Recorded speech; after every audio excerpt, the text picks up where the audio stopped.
Imagine a single, flickering candle in a vast, dark hall. Its fragile flame casts long, dancing shadows across old maps of empires and economies.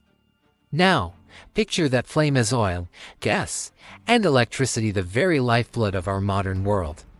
But here's the paradox: this invisible force, traded in barrels and kilowatts, has toppled governments, ignited wars, and completely reshaped the fates of billions of people. It's not just fuel, it's power incarnate. Welcome to the hidden story of why energy prices don't just influence the world, they rule it. Our story begins in the smoky, soot-covered factories of the 19th century. This is where coal powered the Industrial Revolution and gave birth to the global economy as we know it today. In Britain, steam engines devoured mountains of coal, pushing GDP growth from a slow 1% a year to over 2% by the middle of the century. This shift lifted entire nations from the back-breaking toil of agrarian life into an age of mechanical might. But coal's reign, as dominant as it was, would be surprisingly short-lived. The discovery of oil in Pennsylvania in 1859 changed everything. Suddenly, black gold flowed from the earth, and with it, the automobile age dawned. By the early 20th century, oil was no longer just for lamps and lubricants, it fueled the navies and armies of World War I. This was a crucial turning point. It proved that energy wasn't just a resource, it was a strategic weapon of immense power.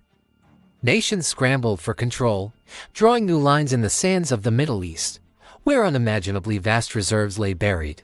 Those deserts would soon become the world's most contested battlegrounds.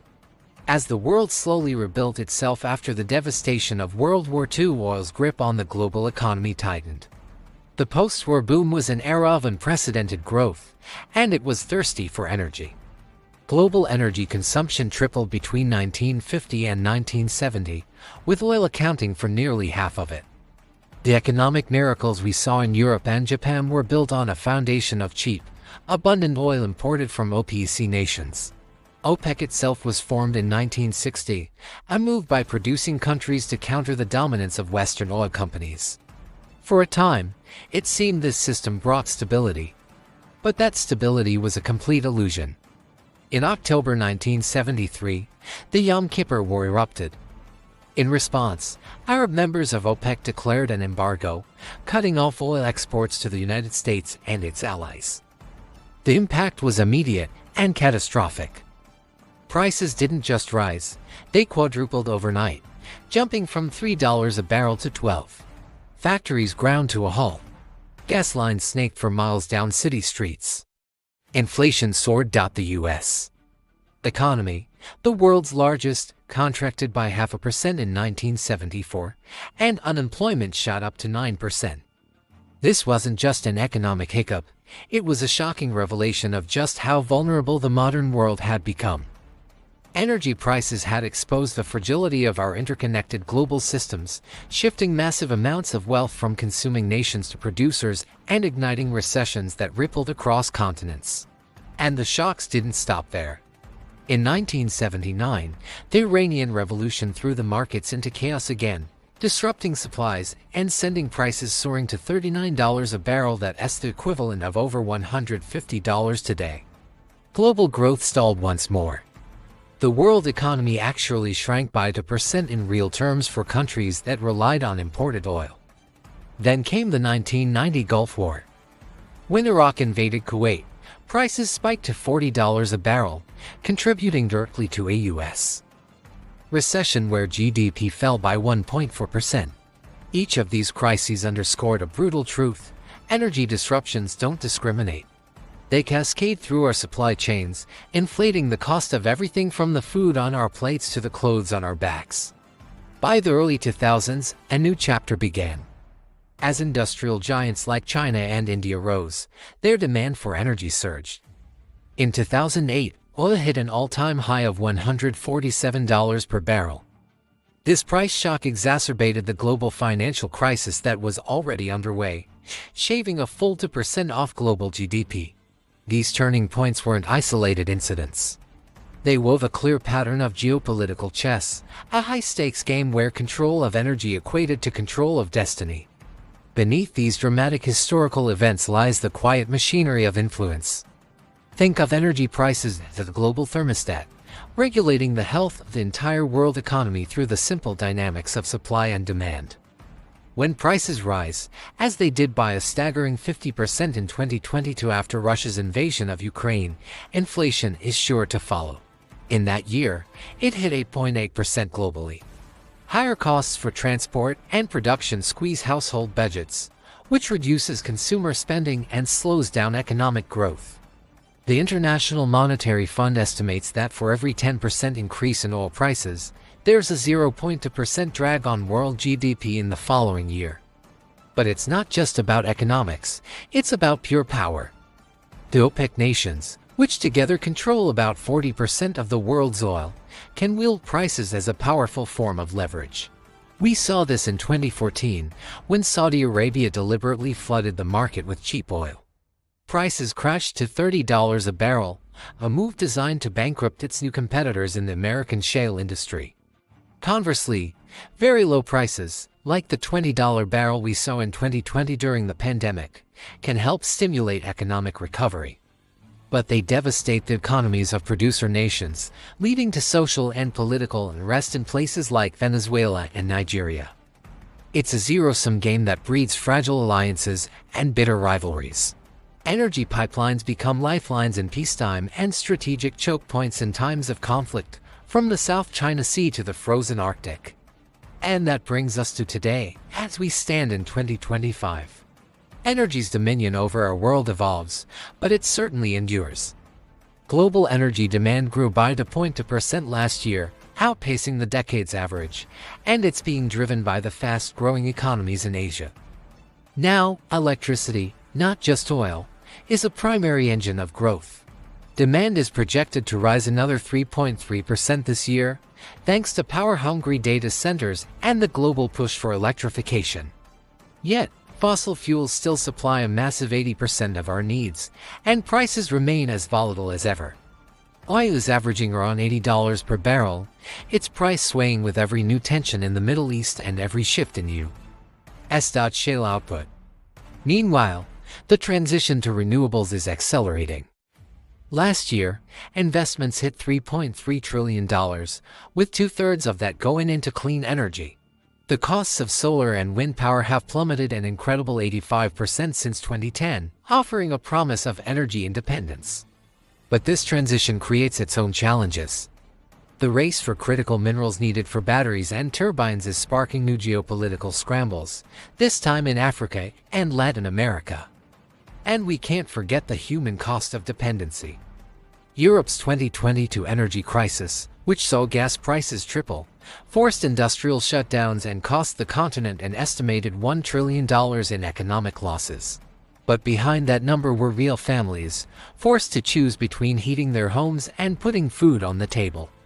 So as the credits roll on this epic, just take a moment to consider the quiet hum of the device you're watching this on, the warmth in your home, the food on your table. All of it is tethered to distant wells, pipelines, and power grids. Energy prices rule our world because they embody both our shared fragility and our collective ambition. In a world desperately chasing sustainability, true power will no longer lie in dominating a single resource, but in diversification and breaking the old chains of scarcity to forge a more resilient and equitable future. Yet, as history whispers from every crisis we've explored, we ignore this powerful force at our own peril. It has toppled titans before, and it will undoubtedly do so again. Look at this, a satellite image of our planet at night. Europe, North America, East Asia all ablaze with light. Now, watch closely. In an instant, half a continent goes dark. This is Ukraine. February 2022. Russian troops cross the border, and just weeks later, the Nord Stream pipelines are sabotaged. Gas prices in Europe don't just rise, they explode, from €30 to €340 per megawatt hour in a single summer. Factories that hum 24/7 fall silent. The German chemical giant BASF permanently shutters plants. A million British households are plunged into fuel poverty. A war, thousands of kilometers away, flips a switch and pushes the world's fifth largest economy toward deindustrialization. This isn't history repeating itself. This is energy prices rewriting our present in real time. Let's rewind to Riyadh. 2014, in a grand marble hall, a young crown prince, Mohammed bin Salman, listens to his advisors. Their plan is radical: open the oil taps, flood the world with cheap crude, and bankrupt the American shale revolution. Over the next 2 years, Saudi production surges by 1.5 million barrels a day. The price of oil collapses from $115 down to under $30. Entire towns in North Dakota become ghost towns almost overnight. Tens of thousands of high-paying jobs simply vanish. Russia's budget craters. Venezuela spirals into hyperinflation. One decision, made in a single room, redraws the world's economic map for half a decade. You see, energy prices aren't just a market. They are a weapon of mass financial destruction, but weapons cut both ways. By 2022, the script has flipped. Russia, desperate for cash to fund its war, withholds gas from Europe, and Europe, desperate for alternatives, pays whatever it takes. Suddenly, Qatar, Australia, and the United States become overnight trillion-dollar winners. The same LNG exporters and Texas roughnecks who were broke in 2016 are millionaires again by 2023. The very same molecule, methane, can create or destroy empires. It all depends on who controls the valve. And now, the game is changing faster than ever. Welcome to the new chessboard. Critical minerals: lithium, cobalt, nickel, rare earths. These are the building blocks of batteries and wind turbines. In the year 2000, they were obscure commodities. Today, they are the 21st century equivalent of Saudi oil fields. The Democratic Republic of Congo produces 70% of the world's cobalt, often mined by children earning just $2 a day. China refines 80% of it. When Beijing restricted graphite exports in 2024, global battery prices jumped 20% within weeks. A single bureaucratic signature in the Forbidden City now holds the same power that an OPEC embargo once did. The green transition didn't end energy geopolitics, it just changed the color of the fuel and moved the choke points. Meanwhile, electricity itself is becoming the ultimate currency. Data centers, the powerhouses behind artificial intelligence, already consume more power than many entire countries. By 2030, the International Energy Agency projects they will demand twice as much electricity as all of Japan. Whoever controls cheap, reliable, 24/7 electrons will dominate the next economy. This is why the United Arab Emirates is building the world's largest solar park in the desert, while quietly stockpiling natural gas for the nights and winters when the sun doesn't shine. It's why nuclear startups in America raised $5 billion last year alone. It's why France, with its 70% nuclear power grid, paid a quarter of Germany's electricity prices during the 2022 crisis. It kept its aluminum smelters humming while Germany was forced to shut theirs down. The human stakes have never been clearer.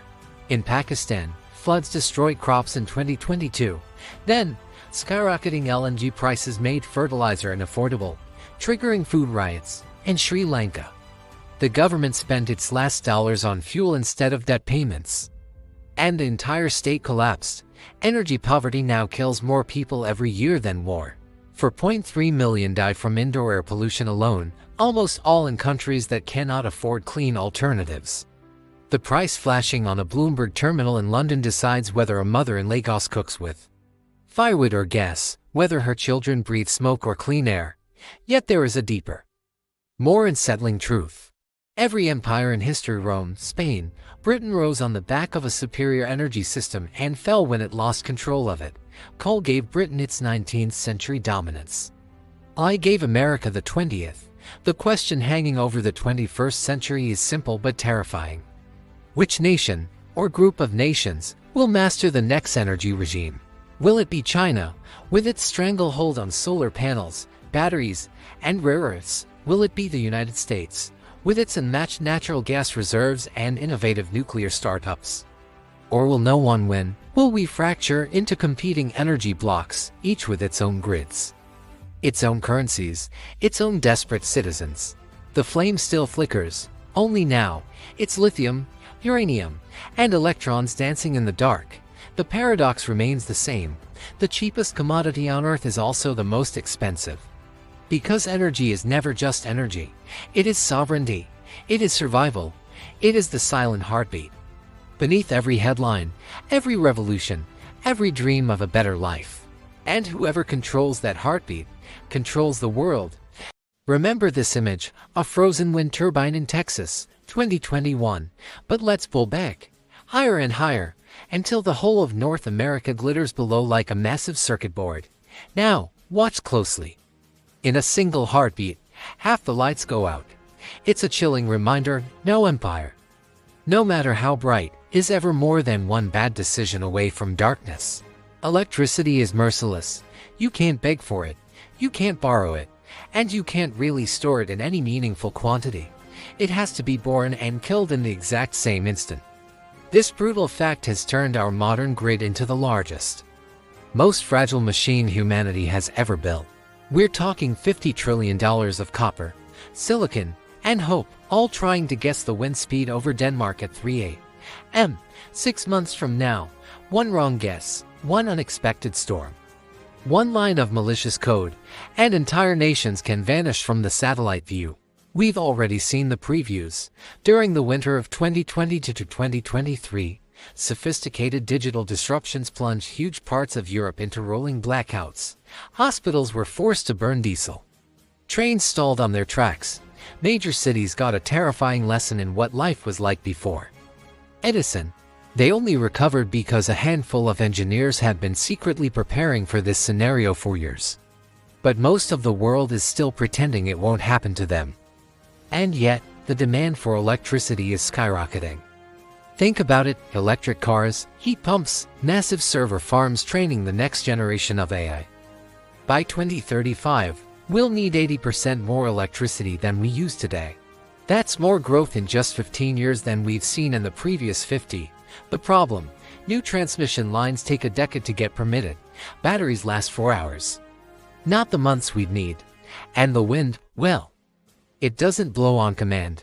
The green revolution is slamming headfirst into the unforgiving brick wall of physics. And physics always wins. This collision is quietly redrawing the global map of power. Desert kingdoms that once built their fortunes on oil are now betting hundreds of billions on ruling the world with sunlight and hydrogen. Small Gulf states are buying up copper mines in Zambia, lithium valleys in Chile, and port terminals from Rotterdam to Singapore. Norway is selling the power of its mountain rivers to German factories through undersea cables thicker than a man's torso. The world order is being rewritten, one electron at a time. And in the middle of all this, an energy source we spent decades trying to bury is making a comeback. Next-generation atomic plants, small enough to fit on a football field and safe enough to be placed near cities, are already under construction on 3 different continents. The nations that kept their existing nuclear fleets are now exporting both electricity and the industrial jobs that come with it. Meanwhile, nations that shut their plants down are watching their factories pack up and move overseas. Reality has a way of overruling ideology. So here we are, at a critical juncture. The age of oil is fading, wounded but not quite dead.